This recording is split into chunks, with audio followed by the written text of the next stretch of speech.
વાપી પાલિકા પ્રમુખ ઉપપ્રમુખની 14 જૂને ચૂંટણી યોજાશે, જેમાં પ્રમુખ માટે 3 દાવેદારો ઊભા થયા છે। 2.5 વર્ષ માટે પ્રમુખની બેઠક ઓબીસી, કુલ 11 સભ્યો ઓબીસી।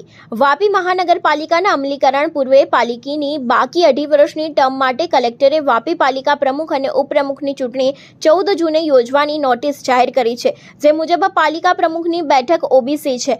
પાલિકાના ચૂંટાયેલા 11 ઓબીસી સભ્યો છે, જેમાંથી 3 સભ્યો ઓબીસી બેઠક પરથી ચૂંટાયેલા છે।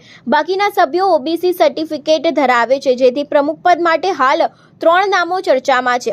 ત્યારે વાપી પાલિકાના પ્રમુખ કાશ્મીરા હેમલ શાહ, ઉપપ્રમુખ અભય નહાર તેમજ કારોબારી અધ્યક્ષ મિતેશ દેસાઈ સહિત શાસકોની પ્રથમ 2.5 વર્ષની ટર્મ 15 જૂને પૂર્ણ થશે। આ સાથે સરકાર દ્વારા વાપી પાલિકાને મહાનગરપાલિકાના દરજ્જાની પણ જાહેરાત કરી છે।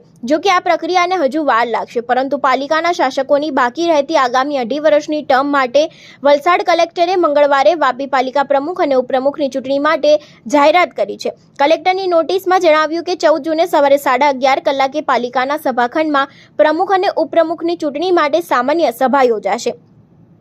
સભાની અધ્યક્ષતા નાયબ કલેક્ટર અને પારડી પ્રાંત અધિકારી સંભાળશે। નયનાબેન ઇન્દુબેન પટેલ રેશમા આગળ ભાજપના સૂત્રોના જણાવ્યા મુજબ વાપી પાલિકા પાસે કુલ 11 જેટલા ઓબીસી સભ્યો છે, જે પૈકી માત્ર 3 સભ્યો ઓબીસી બેઠક પરથી ચૂંટણી જીત્યા છે, જેમાં ward 5 Nayanaben Kantibhai Patel, ward number 10 Induben Jayantibhai Patel અને વોર્ડ નંબર 11 માંથી પંકજ પટેલના નામનો સમાવેશ થાય છે। બાકીના 8 સભ્યો ઓબીસી બેઠક પરથી ચૂંટણી લડ્યા નથી, પરંતુ પ્રમુખની ચૂંટણીમાં દાવેદારી નોંધાવી શકે છે।